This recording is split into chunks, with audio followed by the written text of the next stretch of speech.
I keep coming back to and hearkening back to advocacy. Indeed, is probably one of our hallmarks and one thing that we focus on pretty significantly here at the New York Alliance. And I think from a data perspective, and having been on the receiving end of some of that data in previous roles, on the receiving end of some of that advocacy in previous roles, data is a really important part of the advocacy conversation that's taking place. And others, frankly, have been doing this better than we have for a long time. For quite frankly, a long time, we were able to get along on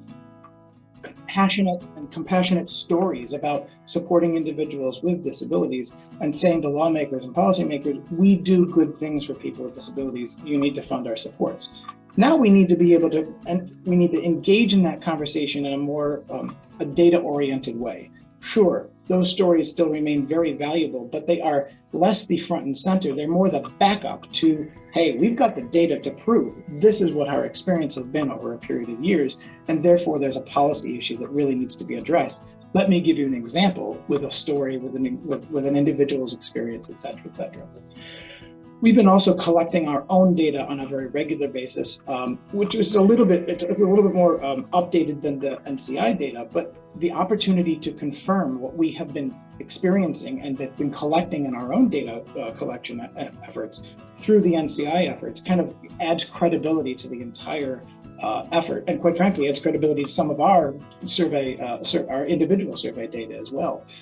And it's really been helping, I think these issues, particularly the collection of data, help to continue to advocate or help to continue to advance the efforts to try to change our system and modify our system in ways that are going to be beneficial in the long run. For example, we've been struggling as a community of people for recognition at a national level for the standard occupational code for direct support professionals. And data, this is another yet a tool in a toolbox to be able to say, yes, these are the jobs, these are the job requirements, this is how much these individuals get paid, this is what the compensation looks like, this is what the turnover looks like, the vacancy rates, et cetera, and to be able to demonstrate that in a quantifiable way with other professions that enjoy a standard occupational code and making the case for that. And I would leave you with that last comment there of, data allows you to have an opportunity to get a seat at the table so that you don't end up on the menu itself. Lastly, thinking about this more from a systemic perspective and systemic change, I really honestly do believe that data is indeed key to that type of systemic change. If we're going to understand where we want to go, we need to understand where we are now and track that over a period of time. And sometimes data collection isn't as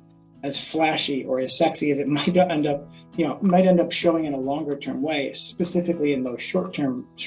times. But they start to tell a longer story about what's going on, what's taking place, and it gives us the opportunity to take a look back and compare different dynamics that are taking place. And even if we just think it's a good idea, we may also be kind of forced into some of these issues as well, or forced into some greater data collection as well, if we're going to be moving our system from the existing fee-for-service system that exists here in New York State into a managed care structure or value-based arrangements down the road. We're going to need to become much more data heavy to be able to participate meaningfully in that opportunity. Here's also an opportunity, I think, to demonstrate how to use data to demonstrate how we can shift our system from one that has grown up as a primarily compliance-based system, one that has put rules and regulations on top of one another to be able to assure quality, and moving that toward more of an outcome-based system, which is where we would really like to shift the system, especially as we feel the collective weight of all those rules and regulations and requirements now bearing down on the very things that they were put in place with the intent of trying to protect. And from an association perspective, I think this is one of the most exciting opportunities, actually. It informs what we like to refer to as a community of practice. Collecting data, sharing that data in a way, in a safe place, a safe environment for us to collectively learn from one another about what's working and what's not, and how do we kind of change the way in which we collectively do things so that it collectively improves the opportunities that we all want to make available to the individuals that we support. And lastly, I'd offer the opportunity to re-raise that issue of race and ethnicity, specifically in our direct support professional workforce, and enter that into the conversation about a larger systemic, a larger societal dialogue that we're continuing to have and continuing to wrestle with as a country about ingrained and implicit bias that is built into our systems. For a long time, I have believed that any of the jobs in what I would refer to as the caring professions, direct support professionals and people who, in childcare, people who support individuals who are elderly, etc. I thought for a while we had a societal problem with these jobs. And as I've watched more and more over the past, specifically for the past few years now, I believe that less and less that's about the jobs themselves, but maybe more about the people who do those jobs. And we understand that that is maybe indeed part of the systemic bias that we are dealing with as a system. And unless we do our part to try to address those issues from in our little corner of the world, so to speak, we can't expect those issues to simply go away. They're going to continue to impact our system, impact our ability to recruit and retain qualified individuals, to support individuals with developmental disabilities that we all are committed to. And I guess I look at it as part of a larger opportunity to participate in the societal